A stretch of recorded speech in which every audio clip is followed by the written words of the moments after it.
Israel has closed off the main supply route in Gaza in response to recent rocket fire from the Strip, the first since November's conflict. And as tensions rise, some journalists in the region are finding their work and at times livelihoods affected by the ongoing standoff. RT's Paul Leslier investigates how those trying to spread light on the situation are coming under pressure from both sides of the divide.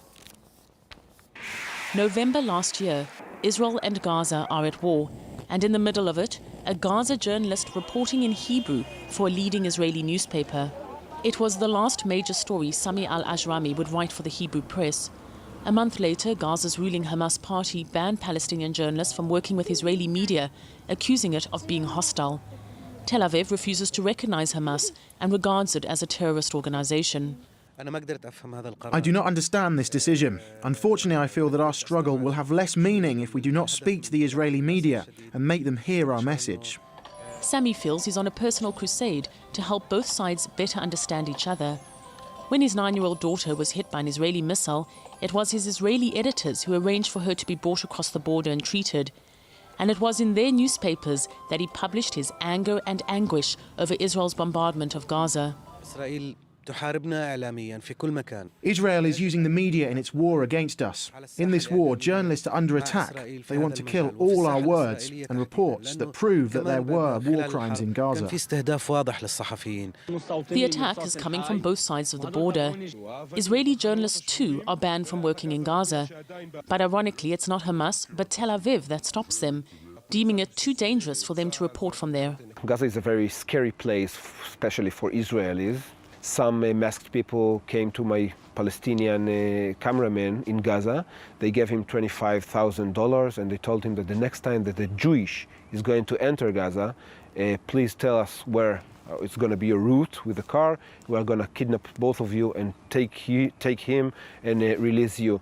Ohad Chemo is among a handful of Israeli journalists who'd regularly work in Gaza. But after his government made it illegal 6 years ago, his station employed Gaza-based Palestinian journalists. Now, because of Hamas's ruling, even that has become impossible. It's a very problematic decision of Hamas, such as a lot of other decisions that Hamas made. I think that the problem of Hamas is normalization and connecting, working with the Israeli media. The result is that the only reports leaving Gaza are those Hamas sanctions, not particularly promising in light of a recent Human Rights Watch report that accuses Hamas of harassing, assaulting, and arbitrarily detaining journalists. Israel too has come under fire for deliberately targeting reporters and media houses affiliated to Hamas during its last war on Gaza.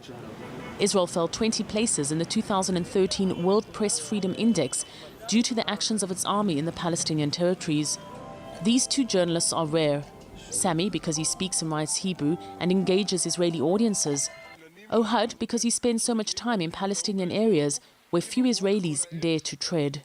The media blackout does little to shed light on the fate and future of ordinary Gazans. It also perpetuates stereotypes on both sides of the border that have done nothing but breed mistrust and hatred. Paul Leslier, RT, Tel Aviv.